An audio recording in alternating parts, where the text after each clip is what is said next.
हर रोज एक नई कहानी देखने के लिए चैनल को सब्सक्राइब करें और बेल आइकन को दबाना ना भूलें। कुसुम एक गरीब घराने से आई हुई लड़की होती है और थोड़ी सी सांवली भी होती है। उसकी शादी बिरला परिवार में गौतम से होती है। गौतम अब शादी के इतने समय बाद बोर हो गया होता है और वो कुसुम से दूरी बनाने लगता है। गौतम जी, आप आज ऑफिस के काम से बहुत थक गए होंगे ना? मैंने आपकी पसंद की अदरक और इलायची वाली चाय बनाई है। For God's sake, अरे शांत रहो यार। जब देखो तब आ जाती हो अपने मनहूस शक्ल लेकर। मैंने तुमसे शादी की क्योंकि माँ पापा ने मेरी कुंडली तुमसे मिलाई। वरना तुम जैसी बदसूरत और बेवकूफ लड़की से तो मैं बात तक न करूं। जाओ यहाँ से। गौतम की ये बात सुनकर कुसुम को बहुत बुरा लगता है और वो वहाँ से रसोई में चली जाती है और बिलक बिलक कर रोने लगती है। ससुराल में सास रेवती और ससुर कमलजीत भी कुसुम के संग बुरा बर्ताव करते हैं। रेवती और कमलजीत कुसुम से बहुत सारा काम कराते और सभी उस संग नौकरानी की तरह ही पेश आते हैं। बेचारी कुसुम किसी से कुछ कह भी नहीं पाती। क्या करती बेचारी? गौतम के प्रेम में उसकी मीरा जो बन बैठी थी, वो विष का प्याला पीकर सारा दुख सहन कर लेती। एक दिन अचानक से गौतम काव्या नाम की एक लड़की से शादी करके उसे घर लाता है। दोनों के गले में वरमाला होती है। रेवती, कमलजीत और कुसुम ये दृश्य देखकर भौचक्का रह जाते हैं। गौतम बेटा, तूने ये क्या कर दिया? तूने दूसरी शादी कर ली? मैं और क्या करता माँ। मेरी कुंडली में लिखा था कि जो अनर्थ है वो कुसुम के आने से टल जाएगा, तो मैंने थोड़ी कुसुम से शादी तोड़ी है। मैंने बस एक लड़की से शादी कर ली है। ये काव्या है, मैं इससे बहुत प्यार करता हूँ। अरे अकल के अंधे, कुसुम के अलावा तुझे किसी और से शादी करनी ही नहीं थी। अब तेरे सिर पर फिर से खतरा मंडराने लगेगा। ओह कम ऑन ससुर जी, ये कौन से जमाने की बातें आप कर रहे हैं? हाँ, ये सारी अंधविश्वास वाली बातें होती हैं। चिल कीजिए। कुसुम की तो मानो दुनिया ही उजड़ गई थी। वो रोते हुए गौतम से कहती है, गौतम जी, क्यों किया आपने मेरे साथ ऐसा? मैं तो आपसे बहुत प्यार करती हूँ। आपकी अर्धांगिनी मैं ही हूँ, ये नहीं। ओ जली हुई कॉफी की शक्ल वाली लड़की, चल हट यहाँ से, क्योंकि अब तेरी सौतन आ गई है और अब गौतम सिर्फ मेरा है, सिर्फ और सिर्फ मेरा। समझ गई ना तू? हाँ कुसुम, मेरे कमरे से अपना सारा सामान बाहर निकाल लो, क्योंकि अब से काव्या उस कमरे में मेरे साथ रहेगी। ये सब सुनकर कुसुम को बहुत दुख होता है। वो रोते हुए गौतम और उसके कमरे में से अपना सारा सामान निकाल लेती है और वो अब घर के आंगन में ही सोने लगती है। बहुत ठंड है यहाँ, मेरी तो कुल्फी ही जम जाएगी। खैर, मेरे होने से ही गौतम जी की सुरक्षा होगी, क्योंकि पंडित जी ने कहा था कि मैं उनका कवच हूँ। हमारी कुंडलियाँ मिली हैं और गौतम जी पर कोई भी मुसीबत आएगी तो उसे सिर्फ मैं ही मात दे सकती हूँ और उन्हें सिर्फ मैं ही बचा सकती हूँ। अपने सुहाग को बचाने के लिए मैं हर वो संघर्ष करूँगी जो मुझे करना पड़ेगा। बहुत ठंडा है।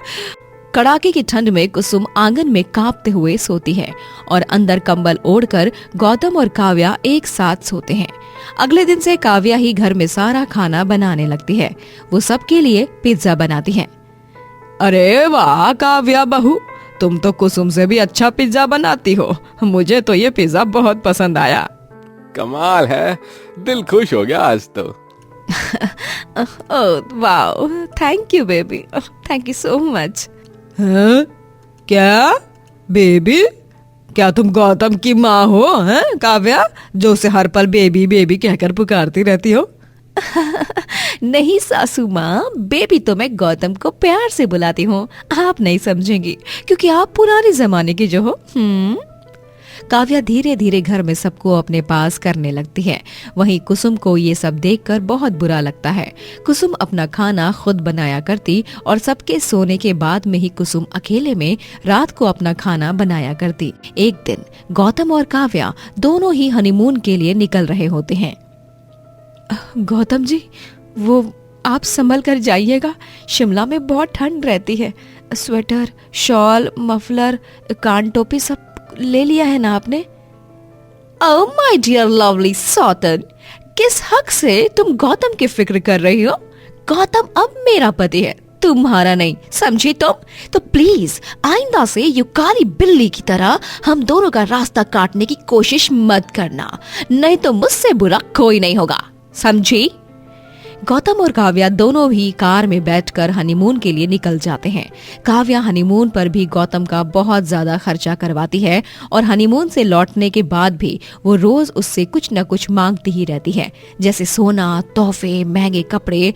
ये सब देखकर कुसुम को दाल में कुछ काला लगता है। एक रात कुसुम जब अपना खाना बनाकर खा लेती है और बाहर आंगन में सोने जाती है, तभी वो देखती है कि रसोई की लाइट्स ऑन हो गई हैं। वो रसोई की खिड़की के पास जाती है। ये क्या, इतनी रात गए रसोई में कौन होगा? तभी कुसुम देखती है कि काव्या खाने में कुछ मिला रही है। अब ये बेहोशी की दवा मैं इस खाने में मिला देती हूँ। इसके चलते जब कल ये सब लोग खाना खाएंगे ना तो बेहोश हो जाएंगे और फिर मैं यहाँ इन सब की जायदाद हड़प कर और तिजोरी के पैसे चुराकर इस शहर से रफू चक्कर हो जाऊंगी। कुसुम काव्या की सारी बातें अपने फोन के कैमरे में रिकॉर्ड कर लेती है और फिर अगले दिन जब काव्या सबको वो बेहोशी की दवा से मिलाया हुआ खाना परोसती है, तभी चलिए चलिए सब लोग खाना खाइए। अरे ये तो कल रात का ही पुलाव है, लेकिन ये हम फिर से खा रहे हैं। इसे तो मैंने कल रात को फ्रिज में रखा था। हाँ माँ जी, वो मैंने सोचा अब इतना सारा पुलाव बच गया है तो क्यों ना खा ही लिया जाए, क्यों खामखा वेस्ट करना। खाओ खाओ, मजे से खाओ और खा खा के फिर बेहोश हो जाओ ताकि मैं हाथ साफ करके यहाँ से निकल सकूं। रेवती के पहले ही कमलजीत और गौतम उस पुलाव को खा लेते हैं और बेहोश हो जाते हैं। ये क्या कमलजीत जी, गौतम बेटा, ये दोनों बेहोश कैसे हो गए? हे भगवान, कुसुम बहू, काव्या, जल्दी बताओ तुम दोनों में से इस पुलाव में किसने क्या मिलाया है? कल जब मैं फ्रिज में पुलाव रख कर गई थी, हाँ, तब बताओ जल्दी से, तब तुम दोनों में से रसोड़े में कौन था? बोलो, वहाँ कौन था? मैं थी, तुम थी, मैं थी, तुम थी, मैं थी, हाँ, कौन था? मैं नहीं थी सासू माँ, सुबह तो ये पुलाव फ्रिज के बाहर ही था और रात के समय कुसुम ही रसोड़े में खाना बनाती है। अभी दूध का दूध और पुलाव का पुलाव हो जाएगा। तभी वहाँ अचानक से पुलिस आ जाती है और गौतम और कमलजीत खड़े हो जाते हैं और कुसुम गौतम के गले लगती है। हाँ, इसका मतलब तुम सब ये नाटक कर रहे थे?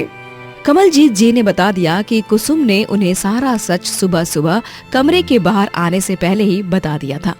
कुसुम सबको वो वीडियो दिखाती है और इस तरह काव्या की सच्चाई सबके सामने आ जाती है। वो काव्या थी, फ्रिज में से पुलाव निकाल दिया और उस पुलाव में कुछ मिला दिया। कुसुम, मुझे माफ कर दो, तुमने एक बार फिर से मेरी और हमारे परिवार की जान बचाई। कुसुम, तुम्हें पता है तुम दुनिया की सबसे खूबसूरत लड़की हो क्योंकि तुम्हारा मन सुंदर है। इंस्पेक्टर साहब, गिरफ्तार कर लीजिए इस चोरनी को। इंस्पेक्टर काव्या को गिरफ्तार करते हैं और फिर पूरा परिवार खुशी से साथ साथ रहने लगता है। मनोज एक बहुत ही गरीब आदमी होता है। मनोज अपनी पत्नी सुनीता और बेटे आकाश के साथ रहता है।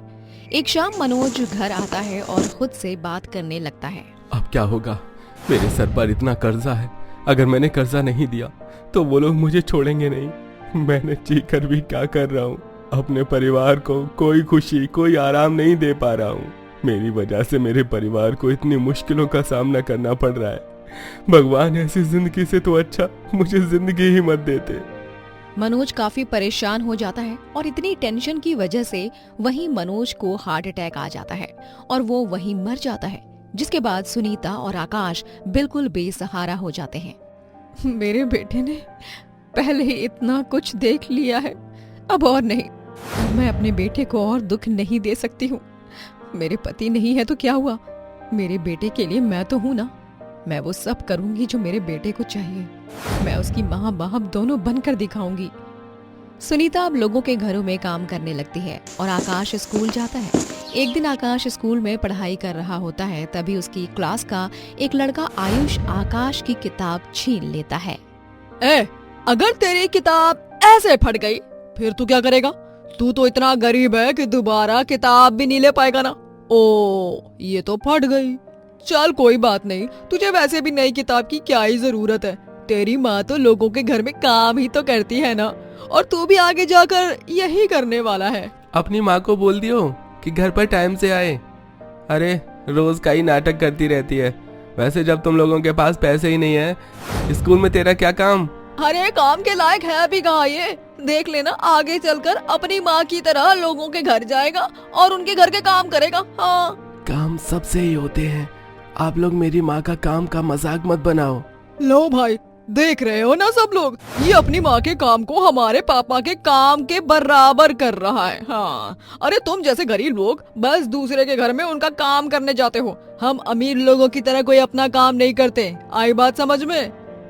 स्कूल में हर कोई आकाश का मजाक उड़ाता रहता है और आकाश चुपचाप सबकी बातें ताने सुनता रहता है। कभी किसी को पलटकर जवाब नहीं देता। ऐसे ही एक दिन आकाश फटे हुए कपड़े पहनकर स्कूल में बैठा होता है। तभी आयुष वहाँ आता है। तेरे पास तो अच्छे कपड़े भी नहीं है, ये फटी हुई यूनिफॉर्म है। ऐसे फटे हुए कपड़े तो हमारे घर के साफ सफाई वाले भी नहीं पहनते हैं। और ये इतना घटिया बैग, जैसे कहीं कूड़े से उठाया हो। छी छी, ऐसा बैग लेकर तो हमारी क्लास में नहीं बैठ सकता भाई तू। आयुष आकाश का बैग फेंक देता है। आकाश रोने लगता है, लेकिन फिर भी वो अपना दुख कभी किसी को नहीं बताता है। आकाश रोज अपनी माँ के साथ बैठता है जब भी वो खाना बनाती है, और अपनी माँ से खाना बनाना सीखता भी है। ऐसे ही एक दिन सुनीता के घर आते समय एक्सीडेंट हो जाता है और उस एक्सीडेंट में सुनीता का एक हाथ और एक पैर कट जाता है। बेटा, मुझे माफ कर दे। मैंने तेरे लिए कभी कुछ भी अच्छा काम नहीं किया, बल्कि अब मैंने तेरी मुसीबतें और बढ़ा दी हैं। मैं तेरे ऊपर बोझ बन गई हूँ ना। माँ, आप ऐसे मत बोलो। आप ही तो हो मेरा सब कुछ। भगवान का शुक्र है कि आपको कुछ नहीं हुआ, वरना मेरा क्या होता। आकाश के ऊपर ही अब घर की जिम्मेदारी अपनी माँ की जिम्मेदारी आ गई होती है, और इसीलिए ही अब आकाश अपना एक ठेला लगाता है। और अब तक आकाश ने अपनी माँ से जो कुछ भी बनाना सीखा होता है वो वहीं उस ठेले पर बेचने लग जाता है। ऐसे ही एक औरत आकाश के ठेले पर आती है और खाना खाकर आकाश की तारीफ करते हुए बोलती है, अरे वाह, खाना तो बहुत ही अच्छा है। लग ही नहीं रहा है जैसे मैं कहीं बाहर खा रही हूँ। बिल्कुल घर जैसा ही स्वाद है। अच्छा लगा खाना तो मैं आपके घर के लिए भी पैक कर दूं? अरे हाँ हाँ बिल्कुल। वैसे भी जब इतना अच्छा खाना मिल ही रहा है तो घर जाकर दोबारा मेहनत करनी ही क्यों है। एक काम करो, तुम 4 प्लेट पैक कर दो। आकाश का बनाया हुआ खाना धीरे धीरे काफी लोगों को पसंद आता है, और इसी तरह आकाश अब पैसे कमाकर अपना और अपनी माँ का पेट भरता है। आकाश स्कूल भी जाता है। एक सुबह आकाश स्कूल में थोड़ी देर से आता है कि तभी फिर आयुष उसका मजाक बनाते हुए बोलता है, क्या हुआ आकाश, ठेला लगाते हुए नींद नहीं खुली क्या? देखा ना तुम सब लोगों ने, मैंने तो पहले ही कहा था ये गरीब पढ़ लिख कर भी हमारी बराबरी नहीं कर सकता है, क्योंकि ठेला लगाना, दूसरे के घर में काम करना, बस यही तो इस गरीब को अच्छा से आएगा ना। हाँ, यही मुझे अच्छे से आएगा और यही अब भी मुझे आता है। लेकिन इसे तुम लोगों को क्या दिक्कत हो रही है? अरे मुझसे अगर इतनी ही परेशानी है तो दूर रहो। ठेला लगाऊं या कुछ भी करूं, काम से काम। तुम लोगों की तरह किसी को परेशान तो नहीं कर रहा हूं ना मैं। आकाश के इस करारे जवाब से सब बच्चों को बहुत ज्यादा गुस्सा आता है। आयुष अपने दोनों दोस्त गौरव और सुमित से बोलता है, ये कुछ ज्यादा ही उड़ने लगा है, इसको जमीन पर लाना ही होगा। इसने मुझे जवाब दिया है ना, अब हम इसे ऐसा सबक सिखाएंगे कि अपनी जिंदगी में कभी भूल नहीं पाएगा ये। अब वो तीनों आकाश के ठेले पर जाते हैं और खाने में मरे हुए कॉकरोच में लाने लगते हैं, लेकिन तभी उन तीनों के पीछे मधुमक्खियाँ लग जाती हैं। ये क्या आयुष, यहाँ तो हम आकाश का काम खराब करने आए थे, लेकिन अब तो मुझे यही लगता है कि हमें यहाँ से जाना चाहिए। जब पहली बार तुमने कुछ सही सोचा है तो करते क्यों नहीं हो? अरे चलो यहाँ से जल्दी, वरना मधुमक्खियाँ हमें छोड़ने वाली नहीं है। आयुष और उसके दोनों दोस्त वहाँ से जाने लगते हैं, लेकिन मधुमक्खियाँ उनका हाल बेहाल कर देती हैं। पूरे शरीर में मधुमक्खी ने उन्हें काट लिया था। तुम लोगों के साथ हूँ इसलिए शायद मधुमक्खी मेरा पीछा नहीं छोड़ रही है। मैं तो भाग रहा हूँ अब। हाँ, मैं भी भाग रहा हूँ। अरे तुम दोनों मुझे मधुमक्खी के साथ अकेला छोड़कर कैसे जा सकते हो? रुको, मैं भी चलूंगा तुम्हारे साथ। तीनों लोग भागने लगते हैं और सीधा जाकर वो बड़े से पत्थर से टकरा जाते हैं और इसमें तीनों का ही पैर टूट जाता है। तीनों एक ही हॉस्पिटल के बिस्तर पर लेटे हुए होते हैं। हमारी मैम ने हमें पढ़ाया है कि बुरे का अंजाम हमेशा बुरा ही होता है, और वो मुझे अब समझ आया है। अगर हम आकाश को परेशान करने के लिए गए ही नहीं होते तो हम अपने पैरों पर तो चल पाते, स्कूल जा पाते, खेल कूद पाते। आज तो मुझे भी समझ आ गया कि हम कितना गलत थे और आकाश कितना सही। उसने कभी गलत नहीं किया किसी के साथ, और उसके साथ गलत हुआ भी नहीं। हाँ, और हमें हमारे बुरे काम की ही सजा मिली है। आज के बाद हम किसी के साथ कभी बुरा नहीं करेंगे। आयुष और उसके दोनों दोस्तों को उनके गलत काम की सजा मिलती है, और यहाँ आकाश जो कि एक गरीब स्कूल स्टूडेंट था, वो ठेला लगाकर खूब तरक्की करता है। दिसंबर का महीना था, कड़ाके की ठंड पड़ चुकी थी। पूरे चौक के घरों के बाहर रातों में अलाव जलना काफी मामूली सी बात हो गई थी। सभी शॉल, स्वेटर, मफलर और कान टोपियों को पहनकर गर्म कपड़ों में रहते। कविता जी के बेटे सागर की हाल में ही नई नई शादी हुई थी, और बहू का नाम होता है माया। माया रूप, रंग और चाल चलन में बहुत खूबसूरत होती है, लेकिन शादी के दूसरे दिन ही घरवाले देखते हैं बहू तो ठंड में भी हर 1 घंटे बाद आइसक्रीम पे आइसक्रीम गटके जा रही है। आय हाय, आय हाय, आइसक्रीम। ये ठंड का मौसम और ये बर्फीली हवाएं, और क्या चाहिए लाइफ में। तभी वहाँ ससुर ब्रिजेश आते हैं। अरे माया बहू, यहाँ हम सबकी ठंड में कुल्फी जमी हुई है, और तुम यहाँ पर ये अंग्रेजी कुल्फी यानी कि आइसक्रीम खा रही हो। अरे दांत सुन्न पड़ जाएंगे। हिम्मत तो देखो इस लड़की की है। अरे माया बहू, तू क्या बौर आ गई है? इतनी ठंड में भी कोई ठंडी चीज खाया जाता है क्या? अरे ऐसे मौसम में बेहिसाब आइसक्रीम खाएगी तो हॉस्पिटल में भर्ती होना पड़ेगा। कल मुही कहीं की। सागर बेटवा, जरा समझा अपनी धर्म पत्नी को। हाँ माया, व्हाट इज दिस? सुबह से तुमने 5 आइसक्रीम के फैमिली पैक वाले डिब्बे खत्म कर दिए हैं। अभी तक तो दोपहर के 12 भी नहीं बजे। सागर, माँ जी, पापा जी, भगवान ने मुझे आप सबसे अलग और हटके बनाया है। बोलो तो #यूनिक। और इसीलिए आइसक्रीम खाना मुझे बहुत पसंद है, और विंटर सीजन में तो और भी ज्यादा। Ice cream, I love you my dear cute ice cream. Maya के ये बर्ताव को देखकर सागर, कविता और ब्रिजेश अपना सर पकड़ लेते हैं। दिन गुजरते जाते हैं, ठंड का कहर और भी ज्यादा बढ़ जाता है, लेकिन माया आइसक्रीम खाना बिल्कुल भी नहीं छोड़ती है, बल्कि वो दिन ब दिन हाथ में आइसक्रीम पकड़े ही सबके सामने चट कर जाया करती थी। वो दिन भर पानी की तरह आइसक्रीम खाती है। रात में डिनर के समय जब सभी डाइनिंग टेबल पर एकत्रित होते हैं, तभी तीनों भी खाना खाते हैं, लेकिन माया तो तरह तरह की आइसक्रीम खाने लग जाती है। कितनी यम्मी है ये आइसक्रीम। बटरस्कॉच, बटरस्कॉच फ्लेवर तो मेरा ऑल टाइम फेवरेट है। तुम्हें पता है सागर, बाजार में एक नए फ्लेवर वाली आइसक्रीम आई है जिसमें गुलाब जामुन भी मिक्स्ड है। कितना अमेजिंग कॉम्बो है ना। मैं तो उस आइसक्रीम को ना मतलब खाने के लिए बहुत एक्साइटेड हूँ यार। अरे पागल, एकदम पगला गई है क्या करमजनी? इतनी मात्रा में आइसक्रीम खाएगी तो पूरी आइसक्रीम फेफड़ों में जम जाएगी, बेवकूफ कहीं की। और नहीं तो क्या, तुम्हारी तबीयत बुरी तरह बिगड़ जाएगी। क्या तुम वही चाहती हो क्या? माया, अब तो हमारी बात मान लो। लोग ठंड के मौसम में अक्सर गर्म खाद्य पदार्थ खाते हैं, पर तुम्हारे दांत पता नहीं कौन से लोखंड से बने हुए हैं जो तुम्हें जरा भी दर्द नहीं होता, उल्टा मजा आता है। और आइसक्रीम की जगह अगर कोई हेल्दी आइटम होता तो हम कुछ नहीं बोलते, लेकिन आइसक्रीम, आइसक्रीम कितनी अनहेल्दी होती है, तुम्हें पता नहीं है क्या माया? ओफो सागर, आइसक्रीम में दूध, अंडे, मक्खन होते हैं, और मैं तो ज्यादातर फ्रूट्स वाली आइसक्रीम ही खाती हूँ। स्ट्रॉबेरी, ब्लूबेरी, मैंगो, गुआवा, चीकू और बहुत सारे फलों की आइसक्रीम। वो सब तो न्यूट्रिशियस ही होते हैं ना, उनमें क्या बुराई है? बोलो बोलो। माया के इस अजीबो गरीब नॉन स्टॉप आइसक्रीम खाने की आदत से अब घर वाले काफी परेशान हो जाते हैं। कविता को लगता है कि ब्रिजेश जी सुनिए, मुझे तो ऐसा व्यतीत हो रहा है कि माया बहू के अंदर किसी आइसक्रीम की दीवानी चुड़ैल की आत्मा घुस गई है। अरे एक इंसान इतनी कपकपाती हुई ठंड में ऐसे बिना रुके आइसक्रीम पे आइसक्रीम कैसे खा सकता है? देखिए, हो न हो यही माजरा है। हमें तांत्रिक को बुलाना होगा। हाँ कविता, तुम एकदम सही कह रही हो। रुको, नटवरलाल की पहचान का एक भूत और चुड़ैलों को भगाने वाला तांत्रिक है, उससे फोन मिलाता हूँ अभी।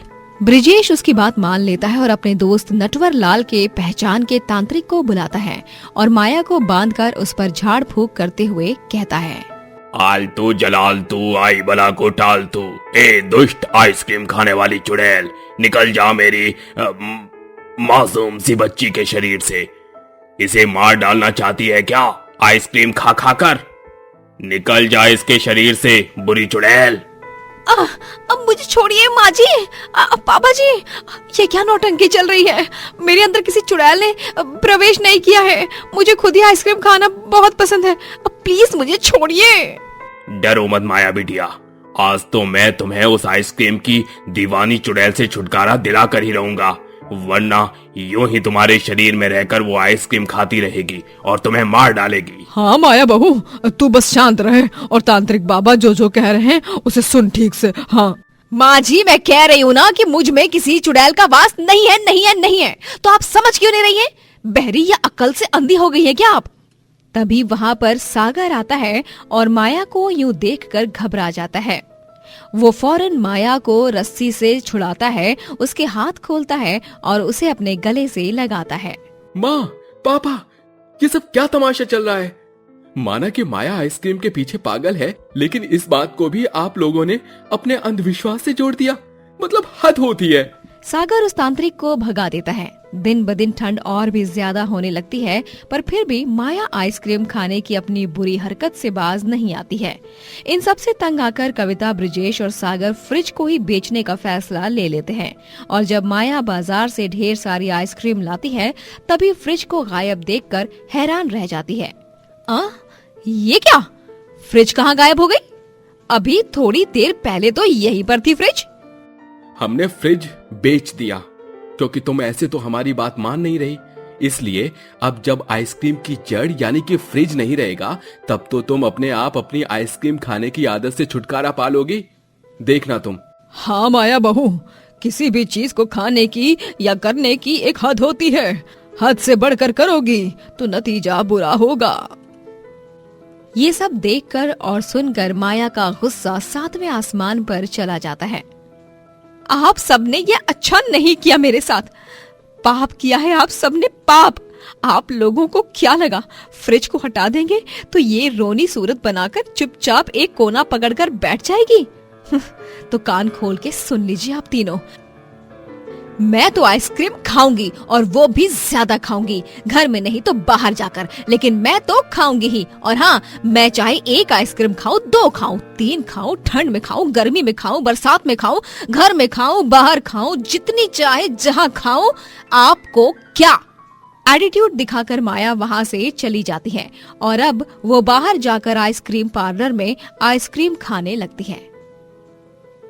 हेलो, मुझे 2 big scoops butterscotch, 3 mango flavour, 2 chocolate, 2 vanilla और हाँ 4 कप्स वो नई गुलाब जामुन फ्लेवर्ड आइसक्रीम। हाँ, मैं टेबल नंबर 3 पर बैठी हूँ।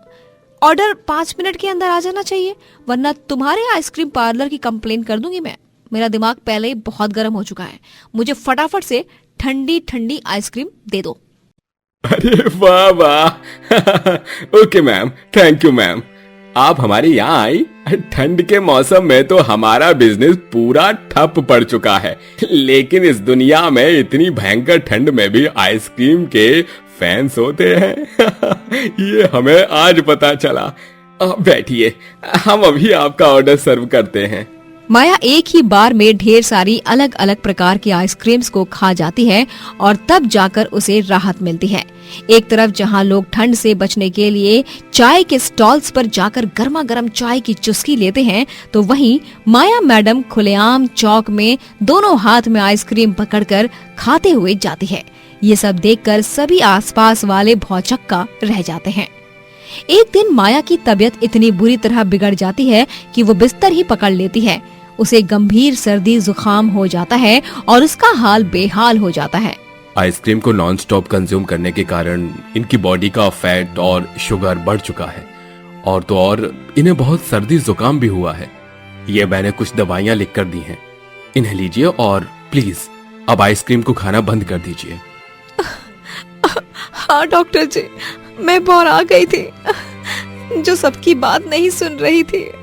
आज मुझे समझ आ गया कि किसी भी चीज को हद से ज्यादा खाओगे तो फायदा नहीं बल्कि नुकसान होगा। मैं वादा करती हूँ अपने आप से और पूरे परिवार से कि मैं आज के बाद कभी भी आइसक्रीम नहीं खाऊंगी। और इस तरह उस दिन के बाद माया ने कभी भी आइसक्रीम नहीं खाई, और वो जब जब आइसक्रीम को देखती तब तब उसे अपने भयानक सर्दी जुकाम वाले दिन याद आ जाते हैं और उसके रोंगटे खड़े हो जाते हैं। इसीलिए किसी भी फूड आइटम का हद से ज्यादा सेवन करना गलत बात है, क्योंकि वो हमेशा नुकसानदायक ही साबित होता है। दोस्तों, अगर आपको ये कहानी पसंद आई तो लाइक करें, शेयर करें और कमेंट करके बताएं कि कहानी में आपको सबसे अच्छा क्या लगा।